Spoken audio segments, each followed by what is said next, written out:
सन 1870 के बाद की चंद दिहाइयों में अमेरिका में पैसे की हवस और सियासी बदउनवानी या करप्शन अरूज पर थी। सादा अल्फाज में ये अमेरिका में धोखे का दौर था। अमेरिका के 2 बार सदर रहने वाले स्टीफन ग्रोवर क्लीवलैंड ने भी सियासत की इब्तदा इसी दौर में की, मगर वो यकसर मुख्तलिफ थे। उनकी सदारत की ये दोनों मुद्दतें गैर मुसलसल थीं और ये एजाज अमेरिका की तारीख में सिर्फ उन्हीं को हासिल हुआ। मगर और भी बहुत से ऐसे काम सदर क्लीवलैंड के नाम से जुड़े कि वो मुनफरिद ठहरे। स्टीफन ग्रूवर क्लीवलैंड 18 मार्च 1837 को न्यू जर्सी में पैदा हुए। वालिद की वफात के बाद घर चलाने के लिए 18 साल की उम्र में क्लीवलैंड किस्मत आजमाने निकले। किस्मत आजमाई की इस कोशिश में जब वो न्यूयॉर्क पहुंचे तो अगले तकरीबन 30 साल के लिए वहीं के होकर रह गए। यहीं 1871 में एरी काउंटी के शेरिफ मुंतखब होने वाले क्लीवलैंड इब्तदाई तौर पर ये काम नहीं करना चाहते थे। वो पहले से ही कानून की प्रैक्टिस कर रहे थे और सियासत में उनकी दिलचस्पी बहुत कम थी। डेमोक्रेटिक पार्टी में क्लीवलैंड के दोस्त चाहते थे कि वो अपनी ईमानदारी, दयानतदारी और अवामी खिदमत की बुनियाद पर इंतखाब लड़ें। उस वक्त बदउनवानी हर जगह थी और एरी काउंटी भी इससे मुस्तस्ना नहीं थी। डेमोक्रेट्स ने क्लीवलैंड को इस काम के लिए बेहतरीन समझा। काउंटी शेरिफ एक अच्छी तनख्वाह वाला ओहदा था, सो उन्होंने हिचकिचाते हुए ये नामजदगी कबूल कर ली। उन्होंने कहा कि वो ऐसा कोई काम नहीं करेंगे जिससे उनके ओहदे और खुद उनकी इज्जत पर कोई हर्फ आए।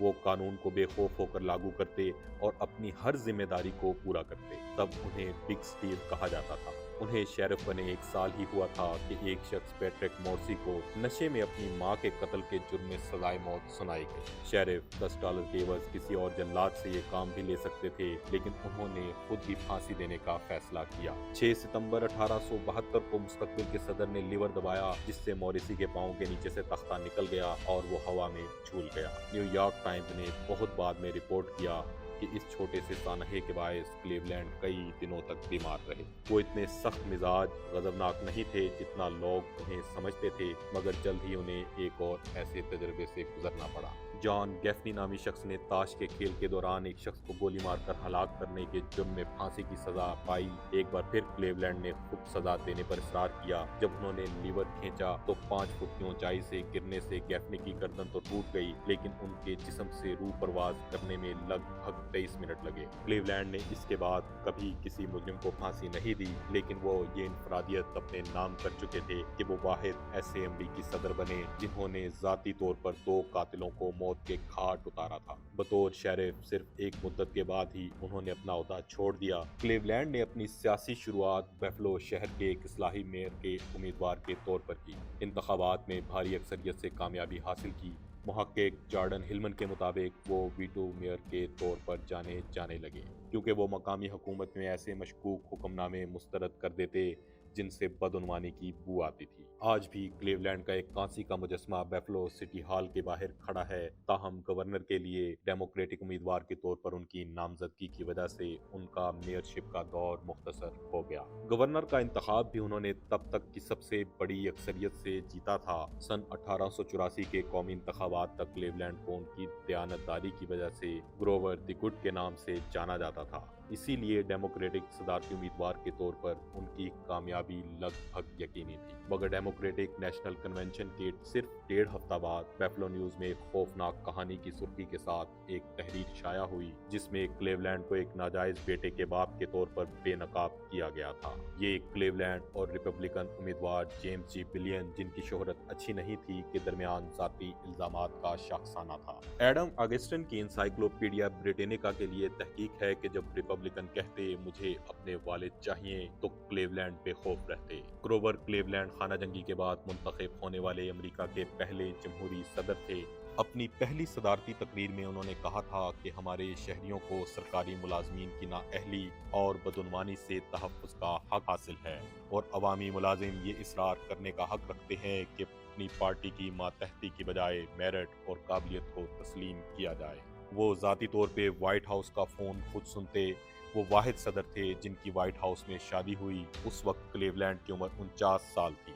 ان کی اہلیہ فرانسس فقط 21 سال کی تھیں۔ وہ کسی بھی امریکی صدر کی کم عمر ترین بیوی ہیں۔ فرانسس کلیولینڈ بہت مقبول خاتون اول ثابت ہوئیں۔ یہ شادی خوشگوار تھی، لیکن 1888 کی صدارتی مہم کے دوران فرانسس کو عوامی طور پر ریپبلکن کی طرف سے پھیلائی جانے والی افواہوں کی تردید کرنا پڑی کہ کلیولینڈ نے شراب پی کر انہیں غصے میں مارا تھا۔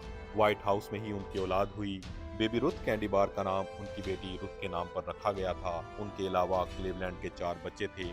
وہ پہلے صدر تھے جنہوں نے صدارت کے دوران میں اداکاری بھی کی۔ ایک فوٹو پلے میں انہیں ایک بل پر دستخط کرتے ہوئے فلمایا گیا تھا۔ اپنی پہلی مدت میں کلیولینڈ نے 400 سے زیادہ بلوں کو ویٹو کیا، جو پچھلے تمام صدور کے مشترکہ ویٹو کیے گئے بلوں کی تعداد سے 2 گنا تھے۔ اس طرح وہ ویٹو صدر بھی کہلائے۔ ایڈم آگسٹین کی انسائکلوپیڈیا بریٹینیکا کے لیے تحقیق ہے۔ وہ ایسا بنیادی طور پر اس نظریے سے کرتے تھے کہ قانون سازی کی زیادتیوں کو روکنا صدر کا کام ہے۔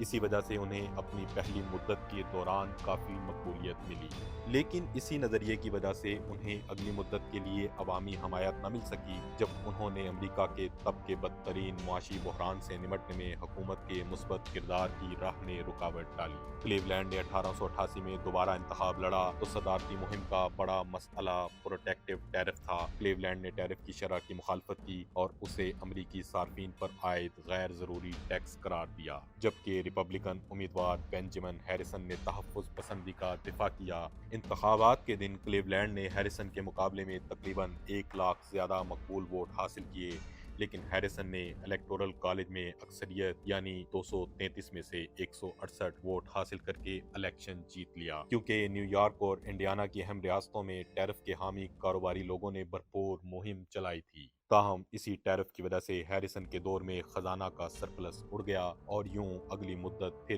کلیولینڈ کے نام رہی۔ وہ واحد سربراہ تھے جو غیر مسلسل یعنی ایک 4 سالہ مدت کے وقفے سے 2 مرتبہ یعنی امریکہ کے 22ویں اور 24ویں صدر بنے۔ صدر بننے پر انہیں معیشت کے شدید بحران سے نمٹنا پڑا۔ کاروباری افراد کی مدد سے وہ اس بحران سے تو نکل آئے، لیکن عوام نے جانا کہ اب وہ ان سے دور ہو گئے ہیں۔ اسی مدد کے تسلسل میں شکاگو میں ہڑتالیں ختم کروانے کے لیے فوج بھیجی تو مزدور ان سے ناراض ہو گئے، یہاں تک کہ ان کی پارٹی نے بھی ولیم جیننگز برائن کے حق میں کلیولینڈ کو مسترد کر دیا۔